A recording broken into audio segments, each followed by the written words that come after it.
साथियों, welcome back. आप लोगों का बहुत बहुत स्वागत है मेरे यूट्यूब चैनल पर।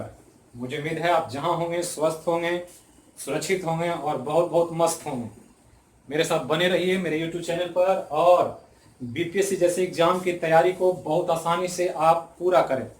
बहुत जल्द ही लाइव क्लास के माध्यम से हम लोग आपके सामने उपस्थित होंगे। इसी कारण से कुछ सब्जेक्ट वाला जो वीडियो है वो अभी नहीं डाल पा रहे हैं, लेकिन करंट अफेयर में कंटिन्यूसली डाल रहा हूं क्योंकि करंट अफेयर सबसे महत्वपूर्ण है जीएस में।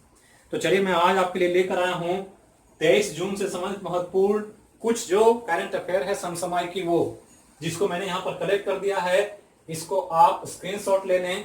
एक चीज मैं बता रहा हूं कि जो यहाँ ब्लैक से मार्क किया हुआ है उस पर ज्यादा फोकस करना है, इसीलिए मैंने थोड़ा सा चेंज किया इसको। अब जो जो इंपॉर्टेंट पॉइंट है तो उसको मैं काले मार्कर से लिखता हूं, तो उसको आप ध्यान दें और इसको याद करके इसी पैटर्न पर आप करंट अफेयर को प्रिपेयर करने का प्रयास करें। तो पहला जो करंट अफेयर है वो भारत और नेपाल से जुड़ा हुआ आजकल जो विवादित मुद्दा है उसी का एक स्वरूप है, जिसमें एक नया विवाद आ गया है कि जो भारत में बारिश के दिनों में बिहार के क्षेत्र में बाढ़ आ जाता है, उसमें नेपाल की बहुत बड़ी भूमिका होती है। नेपाल से बहने वाली नदियां बिहार में पानी लेकर आती।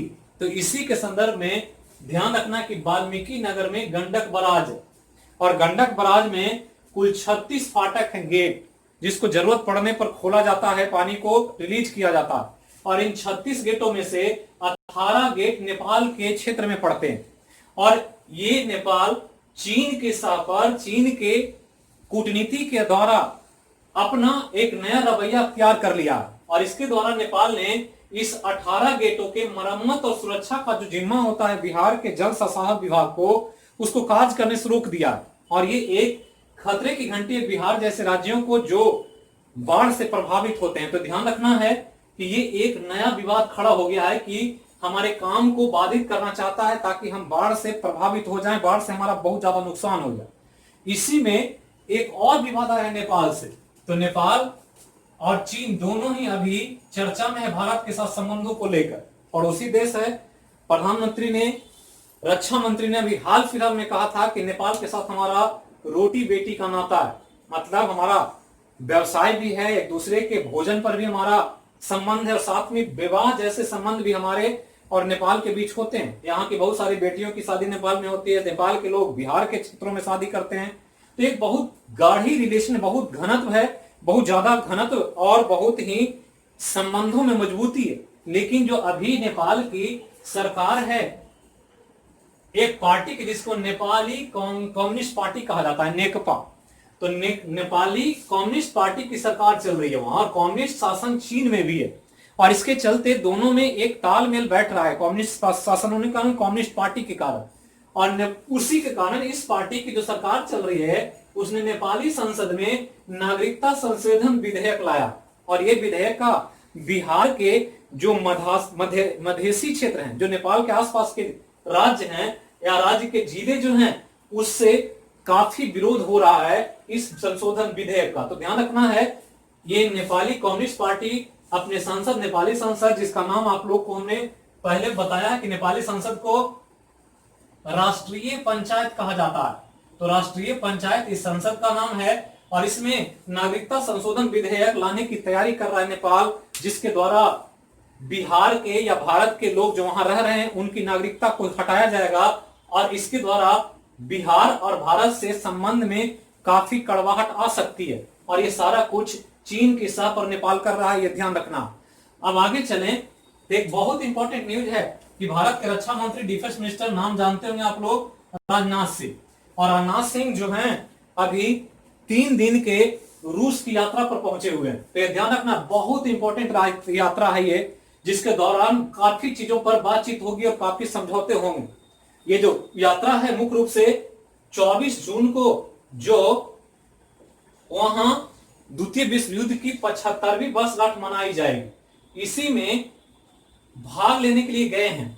तो यहां पर वर्षगांठ में भाग लेना इनका मेन उद्देश्य नहीं है। उद्देश्य है चीन के साथ जो विवाद चल रहा है उसमें रूस और भारत के संबंधों को आकलन करने की। और इसी दौरान रूस से भारत एक नया टेक्नोलॉजी प्राप्त करने का प्रयास करा, जिसको S-400 कहा गया। तो S-400 एंटी मिसाइल तकनीक है कि मिसाइल अगर भारत में कोई अटैक करता है तो उस मिसाइल को हवा में कैसे डिस्ट्रॉय किया जाए, भारत में गिरने से रोका जाए, इसका तकनीक रूस के पास है। और ये S4 जो तकनीक है इसको भारत प्राप्त करना चाहता है रूस से, ताकि हम अपने बॉर्डर सीमा को सुरक्षित कर सके। तो ये दौरा बहुत महत्वपूर्ण है, रूस के दौरे पर है, 3 दिवसीय दौरा है। 24 जून को 75वीं वर्षगांठ जो द्वितीय विश्व युद्ध का होना है उसमें वो भाग लेंगे, जिसमें हमने पहले भी कहा वीडियो में कि 75 सदस्यीय दल भी इस परेड में शामिल हो रहा है भारत से, जिसमें भारत के तीनों सेनाओं के 75 सैनिक शामिल होंगे। तो ध्यान रखना, बहुत इंपॉर्टेंट न्यूज है, इसको आप नजर बनाए रखें।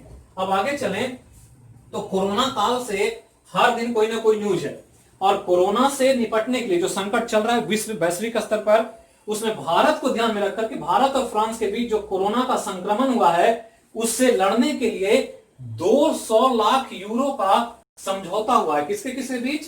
तो भारत और फ्रांस के बीच। तो बहुत बड़ी एक प्लानिंग हुई है कि इतने पैसे खर्च करके कोरोना से कैसे लड़ा जाए, कोरोना से कैसे बचा जाए, हम कैसे वैक्सीन को डेवलपमेंट करें, इन सब पर काम होगा। और ये भारत और फ्रांस के बीच एक बहुत महत्वपूर्ण समझौता हुआ है। आगे चलें तो एक आर्थिक जगत से एक न्यूज है। तो वैश्विक जीडीपी, जो ग्लोबल जीडीपी, जीडीपी हम लोग नॉर्मली देश के लिए करते हैं, तो ग्रॉस डोमेस्टिक प्रोडक्ट किसी भी देश के क्षेत्र के अंतर्गत वस्तुओं और सेवाओं का जो वार्षिक रूप में उत्पादन होता है उसका कुल मूल्य जीडीपी कहलाता। अब जगह पूरे वर्ल्ड का वस्तु और सेवा का मूल आकलन कर लें तो वर्ल्ड का जीडीपी हो जाएगा। तो यहां ध्यान रखना है कि जीडीपी में शामिल किसको करते हैं? तो वस्तु और सेवा को। ये टोटल जो एक साल में उत्पादन होता है किसी भी परिस्थिति में, वर्ल्ड का होगा तो वर्ल्ड का लेंगे, एक देश का करना होगा तो एक देश का लेंगे। तो ये जीडीपी में भारत की हिस्सेदारी 3.4% है। ध्यान रखना, कभी कभी पूछ देगा जीएस में कि वैश्विक जीडीपी में भारत की हिस्सेदारी कितनी, तो 3.4%, जबकि चीन की हिस्सेदारी 13.1% है। ध्यान रखना। जबकि एक आकलन जो आया है कि अगर 1960 में देखा जाए तो चीन और भारत दोनों की जीडीपी की हिस्सेदारी वैश्विक स्तर पर लगभग समान थी। 1960 में भारत को जब देखते हैं तो भारत की हिस्सेदारी वर्ल्ड की 1.1% की, जबकि चीन की 1.3% थी। दोनों लगभग बराबर था। लेकिन इन दौरान 1960 से अभी तक 2020 की बात करें तो चीन ने अपने काफी ग्रोथ के इकोनॉमी और 13.1% हिस्सेदार भाग अपना डेवलपमेंट करके बनाया है, जबकि भारत अभी 3.4% हिस्से पर अपना भागीदारी रखे हुए। तो ये ध्यान रखना है, एक इंपॉर्टेंट आंकड़ा है जिसको आप नजर रखें। खेल के क्षेत्र से एक दुखद न्यूज है, रणजी ट्रॉफी खेली जाती है। पूछता भी है कि रणजी खेल किससे संबंधित है, तो क्रिकेट से। तो क्रिकेट का एक बहुत प्रतिष्ठित टूर्नामेंट है भारत में। कोई भी पहले रणजी खेल कर ही नेशनल टीम में आता है। पहले खिलाड़ी रणजी में खेलते हैं, उसमें अच्छा प्रदर्शन करते हैं तो नेशनल टीम में सिलेक्शन होता है। तो इस प्रकार से ये प्रथम श्रेणी का एक महत्वपूर्ण क्रिकेट टूर्नामेंट है।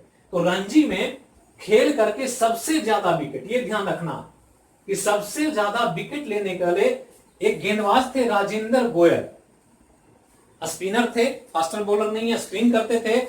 ये सबसे ज्यादा विकेट लिया रणजी में इन्होंने। अभी तक के क्रिकेट के इतिहास में इनसे ज्यादा विकेट रणजी में नहीं लगाई। अलग बात है कि इनको किसी भी राष्ट्रीय टीम का हिस्सा बनने का श्रेय नहीं मिला, कभी भी नेशनल टीम में नहीं आ पाए। लेकिन रणजी के लिए बहुत बड़े खिलाड़ी थे, इनका निधन हो गया। इन्होंने रणजी में कुल 157 मैच खेला और 157 मैच में कुल 750 विकेट लेकर के रणजी के इतिहास में अपना सबसे बड़ा रिकॉर्ड बनाया।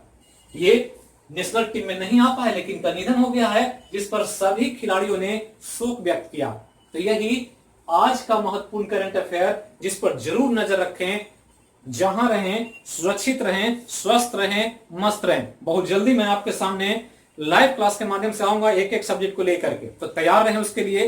काफी प्रोत्साहन मिला है, काफी लोगों का सपोर्ट है, काफी कॉल आए हैं।